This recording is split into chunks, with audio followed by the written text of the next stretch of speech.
নমস্কার। Daily Nifty অ্যানালাইসিসে আপনাদের স্বাগত। যদি আমরা এখানটায় ডেইলি বেসিসের ক্যান্ডেলটা দেখি, তাহলে আমরা কি দেখতে পাবো, যে এখানে যে ট্রেন্ড লাইনটা টানা হয়েছিল, সেই ট্রেন্ড লাইনের রেজিস্ট্যান্ট নিয়ে খানিকটা গ্র্যাপস্টোন ডোজি ক্যান্ডেল এখানে তৈরি হয়েছে। তার মানে এটা একটা নেগেটিভ ক্যান্ডেল ওয়াইজ হিসেবে এটা একটা নেগেটিভ ক্যান্ডেল, কিন্তু ক্লোজিং গত দিনের ক্লোজিংয়ের চাইতে ওপরে হয়েছে। এইটাকে আরেকটু ভালোভাবে বোঝার জন্য আমরা যদি উইকলি চার্টে চলে যাই, তাহলে উইকলি চার্টে কি হয়েছিল সেটা দেখলে আরো পরিষ্কারভাবে বোঝা যাবে। এখানে উইকলি চার্টে যে গত উইকটা শেষ হয়েছে, সেই ক্যান্ডেলটা ইনডিসাইসিভ ক্যান্ডেল, অর্থাৎ এটা একটা ডোজি। তাহলে এই ডোজির উপরে বা নিচে এই বক্সটা যখন ভাঙবে, অর্থাৎ এই ডোজির উপরে বা নিচে যখন আসবে, তখনই এখানে কিন্তু ভালো একটা ডিরেকশনাল মুভ পাওয়া সম্ভব। তাছাড়া এর মাঝখানে কিন্তু কি করতে পারে, মার্কেট ঘোরাফেরা করতে পারে। তাহলে এখান থেকে আমরা এবার ডেইলি ক্যান্ডেল বেসিসে এসে দেখি, ডেইলি ক্যান্ডেল বেসিসে এখানে কি তৈরি করেছে। আজকের ক্যান্ডেলটা যেটা বললাম এর আগে, যে গ্র্যাপস্টোন ডোজির মতো ক্যান্ডেল তৈরি করে ফেলেছে, তার মানে এটা একটা নেগেটিভ ক্যান্ডেল।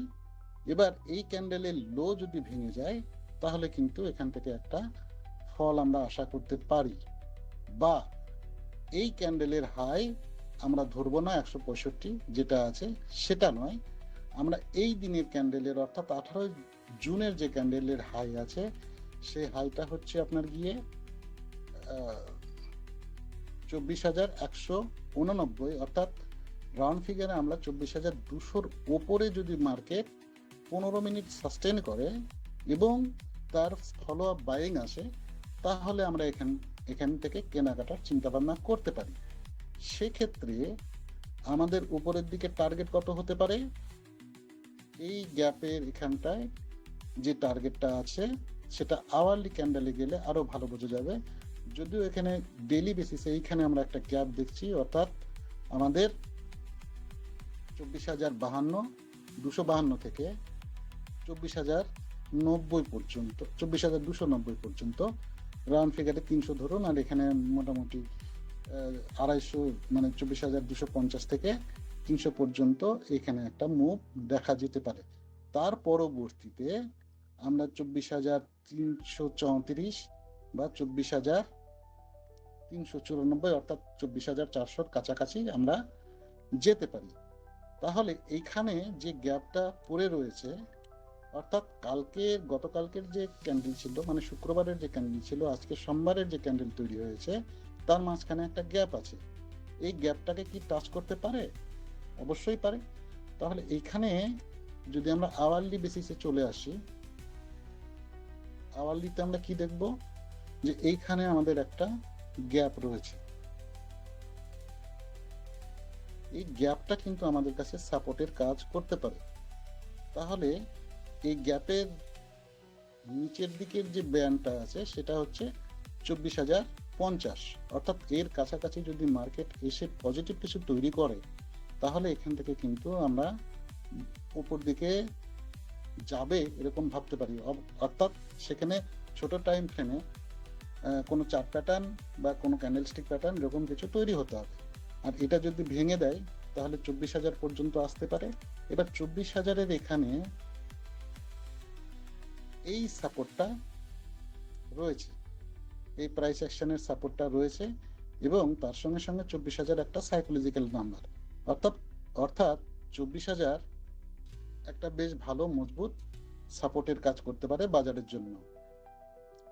যদি এখানে 24,000-এর নিচে কখনো ক্যান্ডেল ক্লোজ হয় এবং তার ফলো আপ সেলিং আসে, এইখান থেকে একটা ভালো মুভ পাওয়া যেতে পারে গত শুক্রবারের এই লো পর্যন্ত। এই লো পর্যন্ত একটা ভালো সেলিং আসতে পারে। এই সেলিংটা এলে পারে এটার নিচে যদি ডেইলি বেসিসে ক্লোজ হয়ে যায় বা আওয়ারলি বেসিসে অন্তত পক্ষে ক্লোজ হয়ে যায়, তাহলে আমরা আওয়ারলি বেসিসে যে আপ ট্রেন্ডটা আমরা দেখছিলাম সেখান থেকে লোয়ার লো করে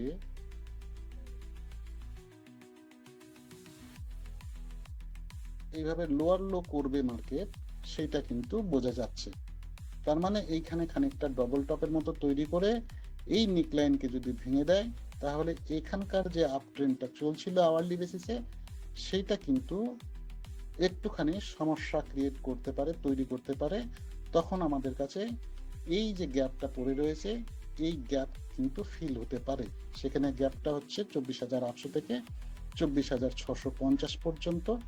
এর মাঝামাঝি যে জায়গাটা আছে সেটা 24,750 মোটামুটি আমরা আশা করতে পারি। এবার এখানে যদি এইভাবেও ঠিক দেখা যায় যে কি তৈরি হচ্ছে, তাহলে এরকমও তৈরি হতে পারে, একটা এম প্যাটার্ন তৈরি হতে পারে। বা এখান থেকে এম প্যাটার্ন তৈরি না হয়ে যেভাবে চলছিল ঠিক সেইভাবেই এই হারের নিচে আমাদের মার্কেট না আসা পর্যন্ত আমরা তেমন ভালো মুভ পাবো না, এর উপরে না যাওয়া পর্যন্ত ভালো মুভ আমরা পাবো না। তাহলে এর মাঝখানে আমাদের কিন্তু ভীষণভাবে ভোলাটাইল থাকতে পারে মার্কেট, উপর নিচে দুদিকে চলতে পারে এবং স্টপ লস হান্টিং কিন্তু হবার সম্ভাবনা রয়ে গেছে।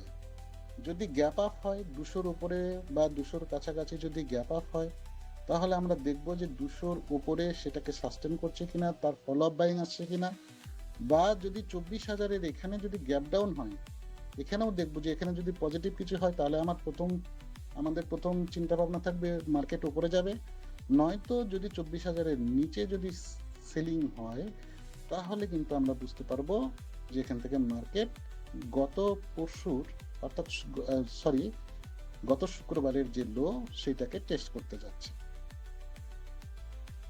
এখানে যদি আমরা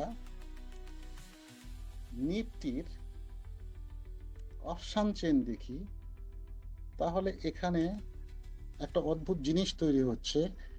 সেটা হচ্ছে নিফটি 24,102-এ ক্লোজ করেছে এবং এখানে যে পরিমাণে ওয়াই এডিশন হচ্ছে সেটা কিন্তু পজিশনটা মারাত্মক।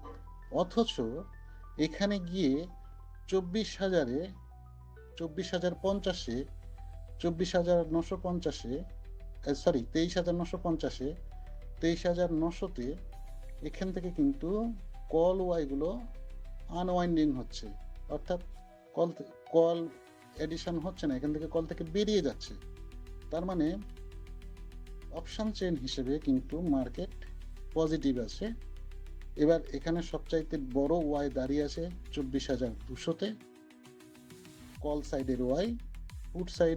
পুট সাইডের সবচাইতে বড় ওয়াই দাঁড়িয়ে আছে 24,100-তে। ঠিক 100-র এখানেই মার্কেট বন্ধ হয়েছে। কালকে এক্সপায়ারি। কোনো মতে মার্কেট যদি 24,000-এর নিচে চলে আসে, তাহলে এখানে কিন্তু একটা বিরাট বড় ফল হতে পারে বা একটা শার্প মুভ হতে পারে। এটা কিন্তু ভাবার বিষয় আছে। যদিও কালকে এক্সপায়ারি, যেদিকে ইচ্ছে কিন্তু মার্কেট এরকম কিছু ট্র্যাপ করে ফেলতে পারে। তো এটা একটু মাথায় রাখবেন। আর হ্যাপি ট্রেডিং।